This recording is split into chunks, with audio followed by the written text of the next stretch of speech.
I'm super excited about something that I'm working on over the next couple of weeks that I'm going to tell you more about over the next few weeks as I do the Heart Sparks.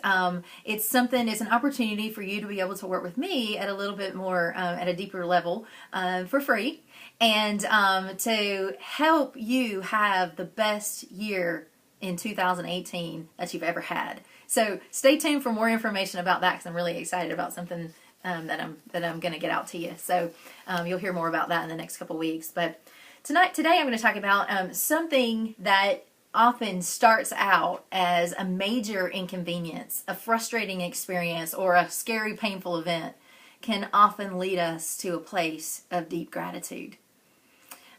For me, that was last Thursday evening. It had been one of the longest weeks of my life, the busiest, most stressful weeks. Had long days with clients, and I had a holiday event or some kind of meeting or appointment of some sort, morning and evening in between, or sandwiched with clients during the day.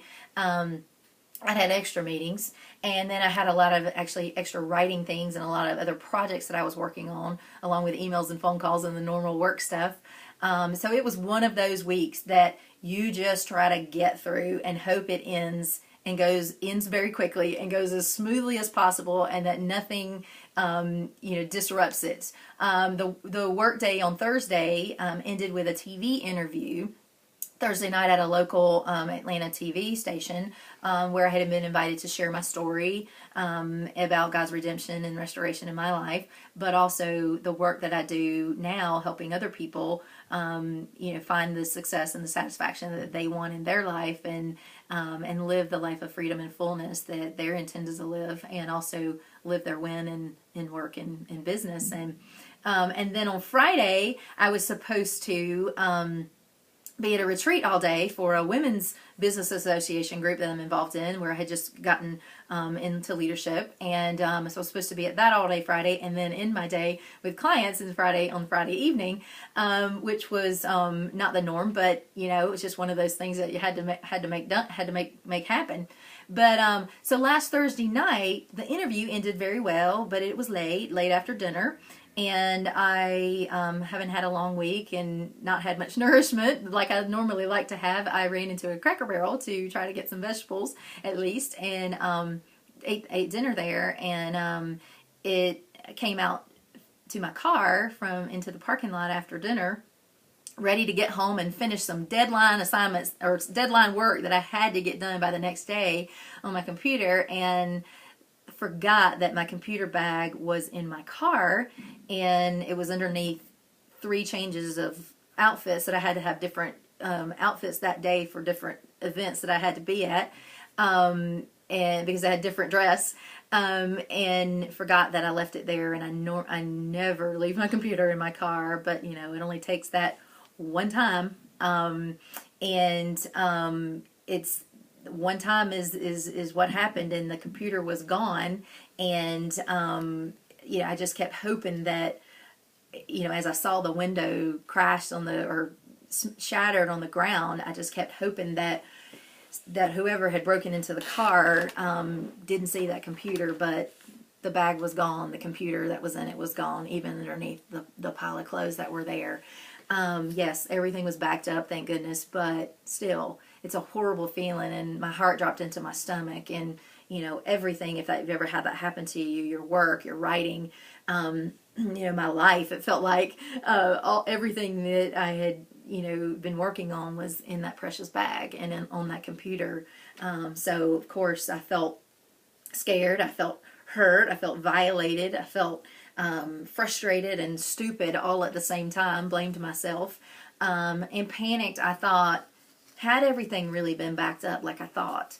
How am I going to ensure the protection of the information on my computer? How am I going to get to the retreat early in the morning and see clients the rest of the afternoon? When do I have time to call my insurance company to get the claims done and to get my window replaced and to even order a new computer? Or how am I going to even be able to afford to buy a new computer right now? When would I have time to wait to get another computer? All of those questions entered my mind, and I drove home with the cold wind blowing in the open space where the window was, and the heat cranked up, and I was simultaneously in shock and panic. But there was nothing that I could do that night. It was too late. I just had to trust that somehow it was going to find a way to work out. And it always does somehow. So morning came early that next day, and I had to get a lot done, so I got on it really quickly. And I felt totally out of control, of course, at this point. And but I just had to take one thing at a time. What had started out as the busiest, most stressful and frustrating day of that already busy, hectic, stressful week, slowly, though, began to turn into one of the most beautiful days that I'd experienced in a while. As I said earlier, sometimes what starts out as a major inconvenience and frustrating experience and painful, scary event can lead us to a place of gratitude. It turns out that my IT guy had everything backed up on my computer, that he had me a loaner computer in just a couple of hours, and that he had everything restored and showed me how to make the adjustments that I needed in order to get everything that I had to have. My car insurance was wonderful. They had the window replaced within 24 hours, and it only cost me $50, and they handled everything. My business insurance covered the cost of the computer and even the bag with a small deductible.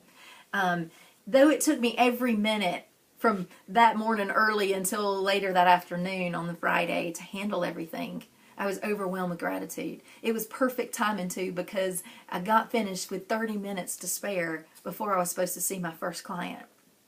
And I was able to even sit down and eat lunch that day, which I hadn't been able to several days that week. That Friday evening, after my last client left my office, I sat down in my big comfy chair, and I just relished in the moment. And instead of feeling angry and frustrated and exhausted from the week, I felt overcome with peace and joy and gratefulness. I sat there for a few minutes and reflected upon all of the beautiful blessings that infiltrate my life and my heart in each moment of every day. And I breathed in the day, and the gratitude overwhelmed me for how loved and blessed I really am, in spite of those moments of hurt, frustration, and feeling out of control. I felt so grateful in that moment that I have insurance. I felt so grateful that I have a car. I felt so grateful that I own a business, that I get to live out my passion and my purpose in my work and make a difference and impact in people's lives, do what I love. I'm so grateful for that TV interview that I was honored to be a part of, and the people that I met there. Of all the people who love and support me, the caring friends, a loving family, peers and colleagues that are incredible, and talented, inspirational coaches and mentors that I work with every day. Some brilliant, that day in particular, some brilliant and generous IT guys, and some very competent, helpful insurance agents. The brave, precious souls of clients that I get to walk alongside of every day in their life journey, and that share their heart with me, and that I cherish that time with them. I'm so grateful for that. The new opportunities and the open doors that are always available to me, that God provides, and His abundant provision that is always enough and is always perfectly timed. I was grateful for the exact amount of time and energy that I needed to get everything done that needs to get done. And that's on a daily basis. And I'm grateful for the fact that I'm not in control, but the God who creates and owns everything on this planet is in control. And He knows best. And He has my best interest at heart. I'm grateful for rejuvenation and rest and relaxation and time off, especially on the weekends, and the fact that every day is a new day and a new opportunity. I'm grateful for those quiet moments after a long, busy week, all alone in my big, comfy chair in my beautiful office of just warmth and peace and joy that I experience of God's presence there. So I ask you, are you in the midst of a major inconvenience, a frustrating experience, or a scary, painful event yourself, or maybe even a disappointing, uncomfortable season in your life? Know that God doesn't cause our pain or our frustration. He doesn't cause our troubles. But in the midst of that, He is wooing our hearts to His, and He is reminding us of all of the blessings that surround us and how He is for us. So just stop to relish in those moments that you aren't in control, but He is. Know that He is for you, that He loves you, that there is enough, that you are truly blessed, and that there always will be a way that everything is going to work out. So, what is it that you're grateful for?